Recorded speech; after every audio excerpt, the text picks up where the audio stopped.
I'm Zoe, 21, dubbing myself a writer for now. With me is my older brother, Mr. Axel Reyes, age 30, navigating the corporate world post-college. We lost our parents tragically in a car accident when I was in ninth grade.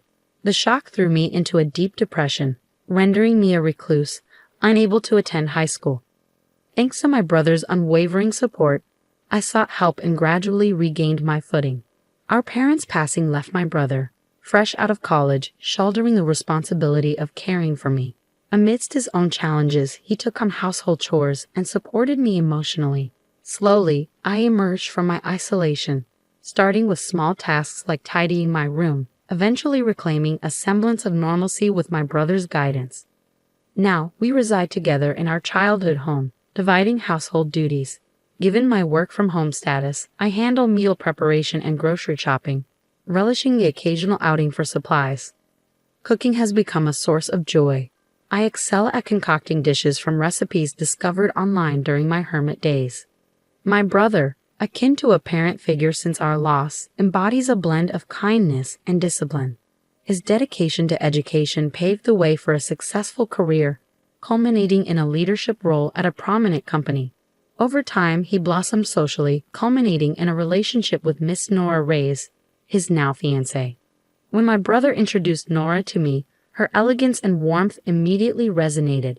She's a charming office lady at a major food company, a graduate of the same university as my brother. Despite her youthful appearance, her maturity shines through, earning my instant admiration. Nice to meet you, I'm Zoe, the sister. Please take care of my brother, I greeted warmly. Likewise, replied Miss Nora Reyes with a smile. You're such a darling sister. I always wanted a sister, so I'm genuinely thrilled you'll be joining our family, Nora expressed, her smile radiant. Despite her slightly heavy makeup, her warmth was palpable, painting her as a delightful addition to our lives. Curious about me, she inquired, and Axel, my brother, stepped in to field the question. Well, actually, Zoe didn't attend college. When our parents passed away during her ninth grade year, she grappled with mental health issues. It took her some time to overcome, but she's leading a normal life now, Axel explained, his pride in my resilience evident. Surprised, Nora probed further, and I joined in, acknowledging the tumult my illness had caused and expressing heartfelt gratitude for my brother's unwavering support. I understand now, Nora responded, her demeanor shifting slightly. Axel, sensing tension, sought to reassure her, urging her to see beyond appearances. Attempting to lighten the mood, I injected a joke, but Nora's solemn response caught me off guard. In that moment, I sensed there was more beneath the surface of her reaction. As I learned more about Nora's background, it became evident that her family boasted an impressive lineage of academic and professional achievement. Despite the stark differences in our upbringings, I harbored hopes of my brother joining this esteemed family. Amidst wedding preparations and my brother's evident happiness, I lent a hand where I could, finding joy in his joy. Then, one day, my smartphone rang, signaling a potential turning point in our story. Feeling a flutter of nerves, I hesitated before answering the call from an unknown number. But seeing it was displayed, I took the leap. Who is this? I inquired cautiously. Zoe, I'm Nora's mother.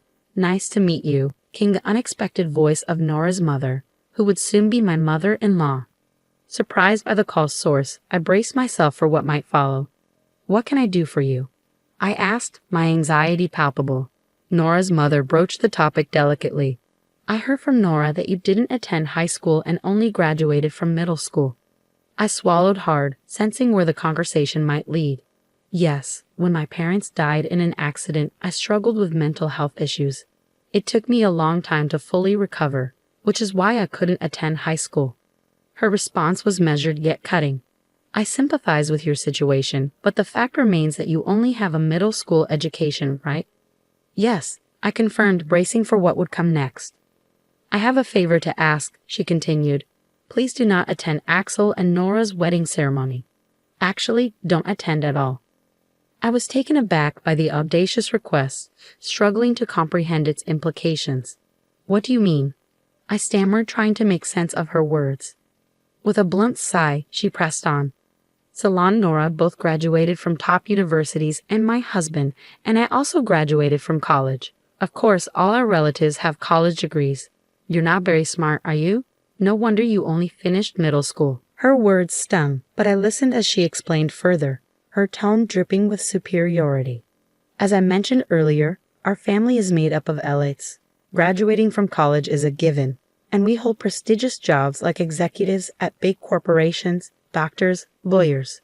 These are the kind of impressive people attending the wedding. Slowly, the weight of Nora's mother's words sank in. So we don't want you, a middle school graduate, at such an event. Actually, we'd rather you not come. I struggled to process her blunt rejection, but I'm the sister of the groom, his only family. I can't just not attend. I protested, a pang of hurt coursing through me. Please don't come anyway. How could we introduce you, a middle school graduate, to our relatives without feeling embarrassed? Do you understand? She pressed, her tone cutting. After the call ended, anger mingled with hurt, and I trembled with indignation. It wasn't the first time I faced disdain due to my education level. My parents, too, had harbored similar sentiments, overly concerned with appearances and reputation. Yet despite their judgment, I never viewed my life as embarrassing. I refused to accept being looked down upon by others. But amidst my frustration, a new conflict emerged. What if my presence at the wedding jeopardized my brother's happiness? Could I bear to see him suffer on my account? Despite the years of support he'd given me, I couldn't bear to be the cause of his distress. In turmoil, I confided in my brother about the situation, fearing his disappointment. To my surprise, his response was unwavering support. Don't worry, you're my sister, my only family. Feel free to attend my wedding, he reassured me, his words a balm to my wounded pride. I'll protect you no matter what, but if I cause trouble for you, I don't mind not attending. My brother reassured me, his unwavering support a comforting embrace. There's no way you'll cause trouble, Zoe. You're my one and only sister. If I can't protect my sister, what kind of brother would I be? His words resonated deeply within me, strengthening my resolve. Thank you, brother, I replied, emboldened by his unwavering faith in me. Encouraged by his words, I decided to attend the wedding. On the day of the wedding, during the family introduction, as my uncle presented me as our family representative, I couldn't miss the disdainful glances from my sister-in-law's parents. My brother, ever perceptive, seemed to notice their attitude. At the reception, the seating arrangements for the families were clear, yet I couldn't help but wonder if a seat had been set aside for me. To my relief, there was one, but as I took my place, I felt the weight of piercing stares upon me. Indeed, my mother-in-law's gaze was particularly intense. Marching over, she confronted me. Weren't you told not to come? You'd be a disgrace to our family, she accused. I am his real sister. There's no reason for me not to attend, I asserted firmly, refusing to be belittled. For a middle school graduate, you sure are insolent, she shot back before walking away, leaving her harsh words lingering in the air. As the bride and groom made their grand entrance, I couldn't help but smile, seeing my brother amidst a different atmosphere.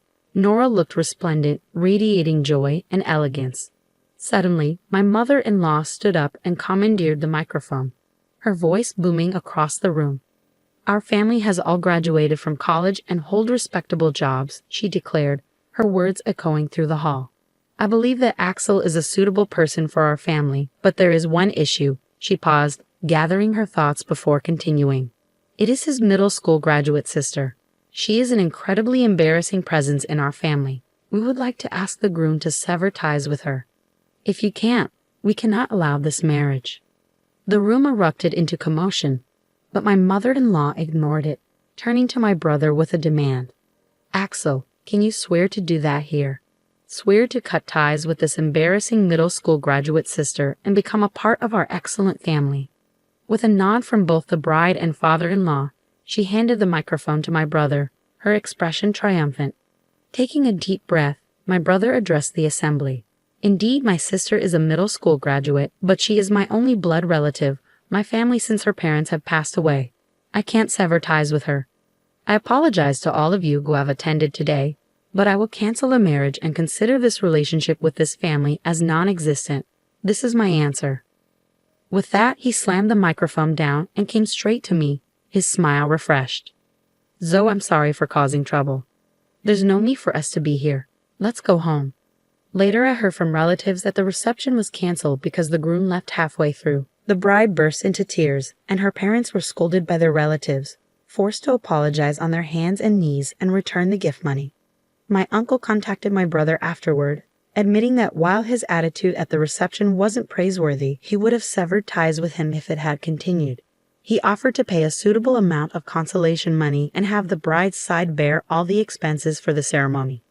But my brother refused, insisting on a sincere apology for his sister. After a while, a meeting was arranged at our home for post-settlement discussions. Determined to assert myself, I steeled my resolve for the meeting with my former in-laws.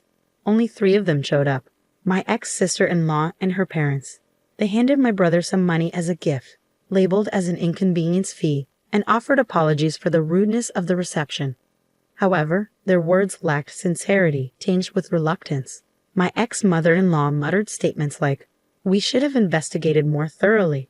If we had, this wouldn't have happened," showing no genuine remorse. Likewise, my ex-father-in-law echoed similar sentiments, blaming my brother for not disclosing details about me from the start. Anger simmered within me as I executed my prepared plan. Addressing my ex-father-in-law directly, I remarked, "Well, you're not really my stepfather anymore, but for convenience I'll call you that. You work at Rainbow Publishing, right?" He glanced at me with a hint of disdain. "Yes, I do. I'm a director there. What about it?"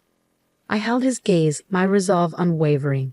"I work with Rainbow Publishing, but I can't bring myself to support a company where you are. I want to terminate the contract, if at all possible." He brushed off my words with arrogance, claiming, "I don't care. There are plenty of workers. It won't have any impact." "Understood. I'll quit immediately, and I'll sign a contract with your rival company," I declared, refusing to be intimidated by his demeanor. With my ex-father-in-law's arrogance on display and my peripheral vision catching the stunned expressions of the others, I stood firm, determined to assert my worth and reclaim my dignity. I dialed the editor at Rainbow Publishing to inform them of the contract termination. There was a stir on the other end of the phone, but I remained resolute, conveying my message before hanging up. Without delay, I contacted the rival company to express my intention to proceed with a contract. Despite my actions, my ex-father-in-law retained his smug demeanor, while my brother, still bewildered, glanced nervously around. Eventually, a call came through to my ex-father-in-law's smartphone. "Hello," he answered, his tone shifting as he listened intently. "It's me." "Yeah? What? The president? What's going on?" His expression paled as he whispered into the phone, and upon ending the call, he turned to me with a newfound gravity.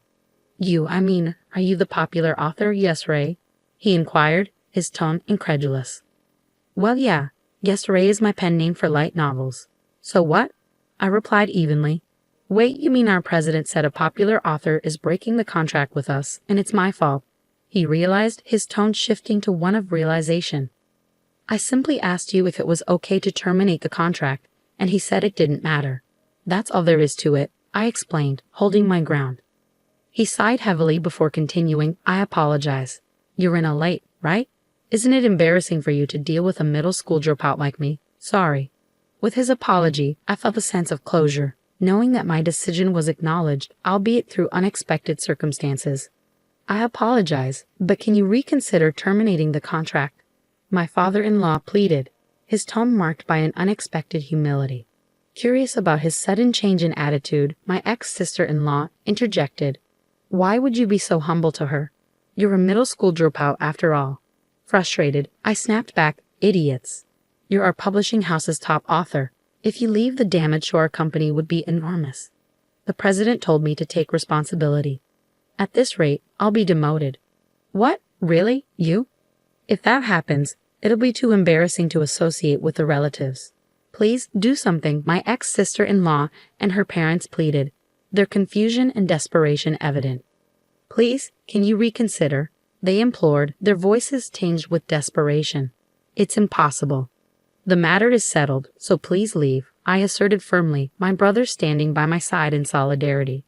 "Then please leave as requested," my brother added, his smile brightening as we watched the 3 of them leave, their shoulders slumped in defeat.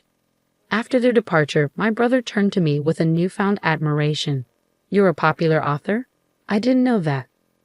Well, I use a pen name when I posted a work I wrote last year online. It got good reviews, and Rainbow Publishing offered me a contract. I've been making quite a bit of money, I explained, a sense of pride swelling within me. My brother's smile widened, a rare sight in recent times.